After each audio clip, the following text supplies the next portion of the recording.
Perkenalkan, saya Lita Anggraini, saya Koordinator Nasional JALA PRT, Jaringan Nasional Advokasi Pekerja Rumah Tangga. Ya, seperti kita ketahui bahwa di Indonesia ini kan ada 4,2 juta PRT berdasarkan surveinya ILO 2015, bahwa ada 4,2 juta dan mayoritas perempuan dan juga sepertiganya adalah berusia anak. Dan sebagian besar dari riset kami bahwa situasi kerja dan tinggal mereka bekerja dan hidup dalam situasi yang rentan, ya, rentan eksploitasi, rentan berbagai pelecehan dan kekerasan, baik itu psikis, fisik, kemudian ekonomi dan seksual trafficking, dan itu semua mengarah pada perbudakan modern, ya. Dan kita tahu bahwa hal-hal seperti itu dan situasi kerja dan tinggal PRT hidup itu dianggap sesuatu yang normal. Jadi berbagai kekerasan yang menimpakan PRT ini kan semakin hari semakin bertambah, ya.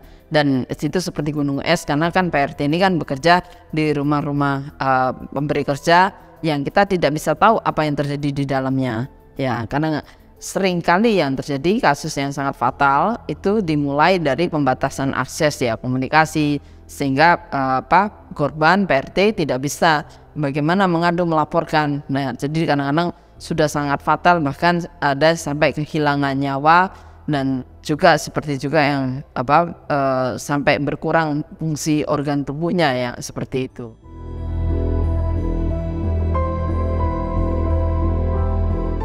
Keadaan PRT di dunia itu sama, baik migran ataupun domestik. Jadi ketika kita menuntut negara lain untuk memelindungi PRT migran kita, sebenarnya kita empat tangan itu kan menunjuk, empat tangan mengarah pada jari kita sendiri. Kekerasan yang terjadi di Arab Saudi, di Timur Tengah, di Malaysia, di Singapura, itu juga terjadi di Indonesia. Bagaimana juga keadaannya PRT yang tadi saya gambarkan, bahwa mereka tidak mempunyai batasan jam kerja yang panjang, batasan beban kerja, tidak ada libur, tidak ada jaminan sosial, jaminan baik itu kesehatan, dan kemudian tidak ada waktu untuk cuti dan segala macam itu, akses yang sangat terbatas, komunikasi itu terjadi di Indonesia. Jadi sama juga, dan pelecehan-pelecehan, ya. Jadi bagaimana ada yang disuruh dengan kaki, ada yang kadang-kadang dengan kepala, kadang-kadang mereka menjadi seperti keranjang sampah ketika majikan marah, stres, apa saja bisa menjadi sasaran dari PRT. Lah, itu sama. Jadi orang itu kan menganggap PRT ini kayak warga kelas 2, bukan manusia yang bisa diperlakukan seperti apapun, ya. Jadi ya ini yang karena penting, ya, artinya untuk merubah mindset, merubah perilaku orang, bahkan sampai anak PRT pun juga ikut dibully oleh kawan-kawannya ketika tahu dia ibunya bekerja sebagai PRT. Bahkan di dalam keluarga PRT juga sering tetangganya, kamu kerja di PRT, ya, padahal kalau nggak ada PRT, ya bisa dikatakan karirnya memberi kerja, profesionalitasnya, aktualisasi diri, ya, dari memberi keluarganya itu sampai ini kan tidak bisa berjalan dengan baik. Nah, jadi kalau kita katakan situasinya PRT Indonesia, ya sama juga PRT yang di negara tujuan kita, seperti yang kasusnya Erviana, kemudian kasusnya Nirmala Monet, kasusnya rekan-rekan PRT yang di Timur Tengah, itu semua sama seperti kasusnya Khotimah yang direndam air mendidih. Nah, tapi herannya ketika itu terjadi di luar negeri, di migran, orang marah, tetapi ketika di negara sendiri, orang tidak ada kemarahan massal itu. Jadi ini kan sangat ironis. Undang-undang ini penting bagaimana supaya kita merubah mindset masyarakat kita, negara hadir untuk mengatur rambu-rambu, ya, bagaimana hubungan kerja yang adil, kekeluargaan, berdasarkan juga gotong royong dan kemanusiaan, ya. Jadi seperti itu. Jadi merubah mindset masyarakat kita bagaimana mempekerjakan PRT, memperlakukan PRT, ya, sebagai bagian warga negara, pekerja yang sama dengan yang lainnya. Karena pelecehannya itu kadang-kadang profesinya dia jadi seperti buruan, dilecehkan, dihina, kemudian pekerjaan dia tidak dianggap, kemudian juga hak-haknya dia sebagai pekerja tidak dipenuhi. Ya, jadi misalnya dalam hal keseharian kita melihat bahwa PRT ini kan bekerjanya sangat panjang, rata-rata lebih dari 16 jam, dari jam 4 pagi sampai jam 11 malam, 12 malam, dan harus siap panggil, standby on call, kemudian beban kerja tak terbatas, kemudian dia tidak juga ada libur mingguan, cuti, kemudian juga tidak ada jaminan sosial baik itu kesehatan dan ketenaga kerjaan, kemudian juga dia tidak ada bantuan bantuan sosial, kemudian dia rentan apa saja, itu semua tergantung nasibnya PRT itu tergantung pada tanda petik situasi dari bagaimana pemberi kerjanya. Jadi ini yang penting, bahwa kasus-kasus terus meningkat. Kita mencatat bahwa ada 2.641 itu yang terlaporkan.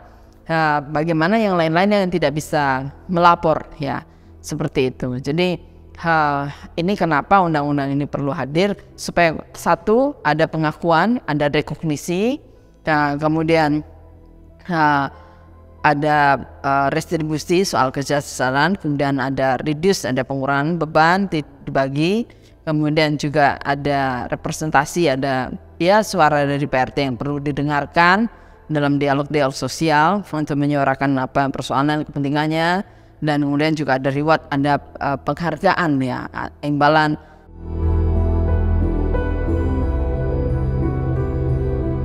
$4,2 juta itu kan membuktikan bahwa betapa jumlah itu menandakan bahwa kebutuhan akan kehadiran pekerja rumah tangga sangat besar, dan kalau tidak ada PRT mungkin sudah terjadi kemacetan dalam produktivitas, dalam aktivitas publik seperti itu, karena itu satu mata rantai, dan disitulah kerja domestik, kerja rumah tangga adalah satu mata rantai pokok seperti itu. Jadi kita katakan bahwa PRT ini penopang perekonomian dari keluarganya, mikro makro nasional seperti itu, dan dia memungkinkan pemberi kerja ini bisa beraktivitas dan keluarga bisa beraktivitas, bekerja, beraktualisasi diri, bersosialisasi diri, itu karena PRT, seperti itu. Jadi bagaimana kita mencoba kemudian untuk menghentikan, menghapus diskriminasi, eksploitasi, kekerasan, dan perbudakan dan trafficking terhadap pekerja rumah tangga yang selama ini itu dipandang sebagai suatu kewajaran. Jadi itu kenapa undang-undang ini perlu, dan membuktikan bahwa negara perlu hadir, dan ini sudah disampaikan oleh Presiden Jokowi sendiri pada statementnya tanggal 18 Januari 2003 bahwa undang-undang PRT perlu dipercepat pengesahannya, dan sudah disambut oleh Ketua DPR Ibu Puan Maharani pada tanggal 21 Maret beserta pimpinan DPR yang lain, menyatakan bahwa RUU PNT setelah 19 tahun ditetapkan sebagai RUU inisiatif DPR, dan sudah dikirimkan kemudian suratnya kepada Presiden, dan Presiden sudah memberikan surprise tanggal 5 April, dan ini kita terus maju untuk mengawal pembahasan dan pengesahan dari RUU PRT itu sendiri. Harapannya Mei atau Juni ini RUU PRT sudah disahkan, dan itu menjadi kado di hari PRT Nasional 16 Juni nanti. Karena kan orang dengan cara pandang mindset bahwa PRT itu seperti milik, seperti budak, seperti warga kelas 2, orang miskin yang jadi bias kelas, bias gender, bias ras, dan feodalisme itu semua ada terjadi, sehingga orang bisa dengan tanpa kontrol melakukan. Nah, kalau ada undang-undang kan ada kontrol, ada yang mengingatkan, ada pengawasan. Artinya kita bergerak untuk meminimalisir kekerasan, pelecehan, diskriminasi terhadap PRT dengan undang-undang ini. Gitu.